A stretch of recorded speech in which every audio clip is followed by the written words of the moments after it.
Hello friends, welcome to my YouTube channel. Nothing lasts but eternity. In this video, we are going to discuss about financial intelligence. What is financial intelligence? Financial intelligence is the differentiation factor between rich and poor. What is rich and who are the rich people? What is the first thing that comes to your mind when I say rich? Let me guess. A guy in a Rolls Royce car wearing an Armani suit and a Rolex watch in his hand, isn't it? No, that is luxury. Rich is often misunderstood as luxury. So, what is rich then? And who are the rich people? Rich is the mindset. Rich, being rich is the thought process. Rich people differs from the poor people only in their thought process, how they view money. So, how do the rich people handles money? The rich people do not work for the money. They will not sell their time for money, but in turn, they will make the money work for them. This may sound absurd, but this is what the truth is. A rich person knows the difference between investment and liability. To become rich, these are the two terms that you should be knowing so as to become rich. So, what is an investment and what is a liability? To explain this, let me tell you a scenario here. A person from a middle class family is ending up in an employment after his college graduation and he starts making money. So, the person wants financial freedom in his life. So what he do is he starts investing his money in assets. So what an asset is? An asset is a one which in turn makes money for the person. Let's say with the money he is making, he is investing the money in real estate. Let's say he is investing the money in stock market. That is, by saying stock market, I do not mean without any knowledge just randomly putting your money in stock market you can become rich. No, I'm not saying that. Even with real estate or any investment that you make, you should be knowing what you're doing. So let's say a person identifies an investment area which in turn will make money for them. Let's take real estate here. With the salary, with the benefits that a guy makes from his employment, he is putting into a real estate. He is get and starts making rental income out of it. That is an asset. And let's say he keep on increasing his asset value, and at one point he is able to make money that what he makes out of his employment every month. So now he attains a stage called financial freedom, and that, my friends, is rich. Let's take another example here. A guy who ends up in a job after college graduation and he started putting his money on luxury. Let's say he is buying a brand new car, he is buying expensive clothes, he is buying things that in turn will not make any money for him, instead will take money from his pocket in order to maintain it. That, my friends, is the liability. So what makes a person rich or poor is the proportionate of assets and liabilities that a person owns. Let's say a person owns most assets and limited liabilities, then he is traveling in the path of a rich person. And on the other hand, what most of the people in the world does is owning liabilities and having mere assets in hand. Most of us think that having a huge amount of money will make you rich, but that is not the case. Let's take an example.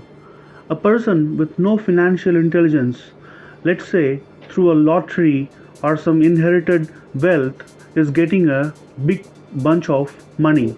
So, without financial intelligence, what that person is most likely tend to do is put his money on luxuries and liabilities. And at one point, he will end up where he started. In worst case, he will end up more poor. So, the differentiator between rich and poor is not actually the wealth that the rich people possess, but the financial intelligence that the rich people have. We all think that the rich people are getting richer just because of the wealth that they are passing on to their future generation. That is not the truth. The rich are getting richer because they are passing on the financial intelligence that they have acquired. That is the real reason why the rich people are becoming rich.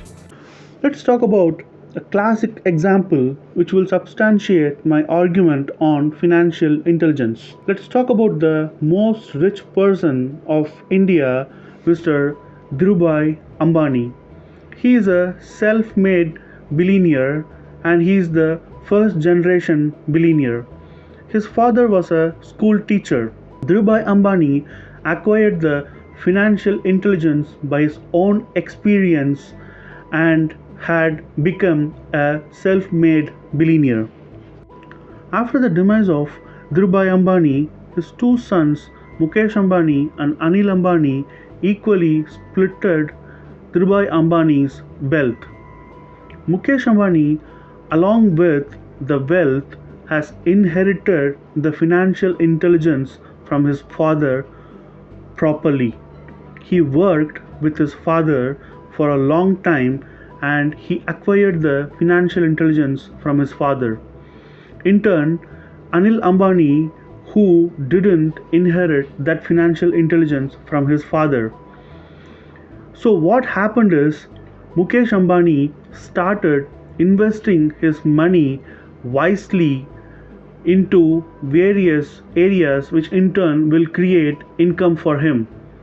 In turn, Anil Ambani invested his accumulated wealth into different areas which didn't turn into an asset but liability because he didn't have the adequate financial intelligence. So he ended up in a big debt trap full of liabilities, and you will not believe he had fallen from being in the Fortune 500 now to bankruptcy. I can keep on giving you examples how a person without financial intelligence, even after accumulating huge amount of wealth, will for certain end up as a poor person. I can give you two more examples here. One is, we all know Johnny Depp, the Jack Sparrow of Pirates of Caribbean Sea. He made millions and millions of money, but he ended up in bankruptcy. We all know in the recent days we heard that Johnny Depp has filed bankruptcy. What is the reason for that? He has accumulated a huge amount of wealth, but he has become bankrupt. What could be the reason? The reason is the differentiator, the one who has financial intelligence and the one who don't have financial intelligence. The same goes with Mike Tyson. Let me give you an important financial advice that rich people inherit to their future generation. The important piece of advice is, do not save money. Yes, you have heard it right. Do not save money. Instead, invest it. Let's take an example here.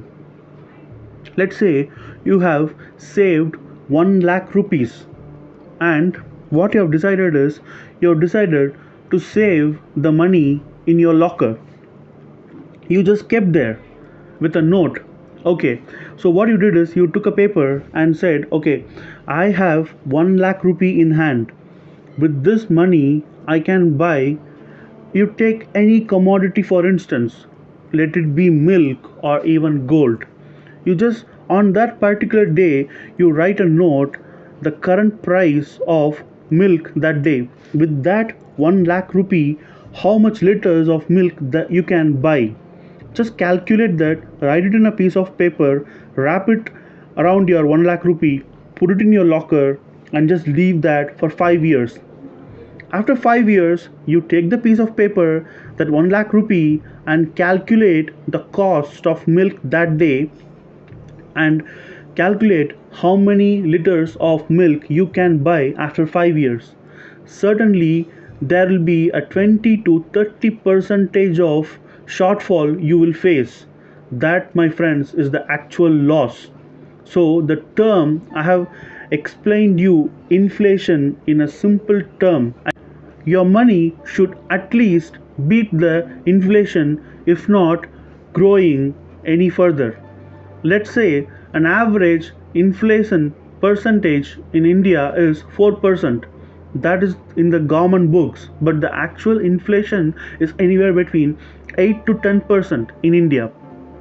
So the 100 rupees that you have in hand this year, and you're buying a product for 100 rupees, to buy the same product in the next year you should be needing 110 rupees. That, my friends, is inflation. So if you are just keeping, if you are saving your money, if you are just keeping your money in one place without any investment, and you're keeping the money idle, you are certainly in the loss making business. So what I would suggest is, invest your money wisely. How to invest the money? Let's talk about that. Investment should turn your capital into asset. You have to decide what is your area of interest, where you can invest and convert your capital into asset. Let's talk about where to invest your money. Investment of your capital purely depends on the area of your interest. A person who wants to invest his money in real estate and convert it into an asset will happily roam around, find his piece of real estate, and knows how to invest that money in the real estate and how to convert that into an asset. Another person may not be interested in real estate, and in turn he may be interested in doing research on stock market, doing research on the companies which is growing at a good pace. He may be interested in reading the quarter on quarter results and the financial results of the company, and may be interested in putting his money in the stock market. It purely depends on, and some other person may be very much interested in accumulating gold. He may be a passive investor, where he will just buy gold systematically and will be increasing his net worth. So how to invest your money completely depends on the area of interest of yourself. So you have to acquire this financial intelligence and apply it to your area of interest, where you can happily sit all day or roam around all day to invest your money. I have seen people who have invested in real estate for past 20-25 years and are making a very good rental income out of it. I've also seen people who have invested their money in stock market wisely, investing on the right companies, right business, and have grown along with the companies, who are making a good profit in terms of dividend and bonus. And I've seen people who have accumulated a good amount of gold, so their average purchase price of the gold is far lesser than that of the actual price today. So it purely depends on your area of interest. So financial intelligence is a neutral tool. It's a knowledge that is very neutral. It is not necessarily that you should be following a footstep of anyone. It is not necessarily, I'm not going to tell you that, okay, to become rich, you just have to invest only in real estate, or you just have to invest only in stock market, or you just have to buy gold. No, I'm not saying that. You just, it's simply a neutral term. What I'm saying is, you have to invest your money, which in turn will turn into an asset. Let's say if you're investing 100 rupees of your money, that 100 rupees should at least make 1 rupee for you every month. That, my friends, is an investment, and that 100 rupees has now become your asset instead of your capital. Because your capital, if not invested wisely, because of the inflation, certainly it's gonna depreciate. You have to understand that. You may be asking me this question: hey, I have seen rich people who are riding a Rolls Royce, who are living in a big mansion, who are building, who are spending their life lavishly. So you said it is not, rich is not luxury, but they are being luxury. They are living a luxurious life. So what is the difference? I'll tell you, my friends. The rich people do not invest or do not put their direct capital into luxury. Let's say a rich person wants to ride a car. He will not go straight away and buy a car. What he will do is, he will put the money that he wanted to buy a car into an investment. He will convert that capital into an asset, and what he will do is, from the income of the asset that he has created, he will buy a car. So a rich person do not directly put his capital into any liability or luxury. So in turn, what he does is, he invests his capital into an asset, and from the income generated from the asset, he buys the luxury. So here he is not actually buying the luxury or liability for himself, but his asset. I hope you have acquired the financial intelligence, the thought process, how a rich person thinks from this video, and I really hope you all become rich. Thanks for watching my video. Welcome to my family. Please subscribe to my channel and support us. Thank you.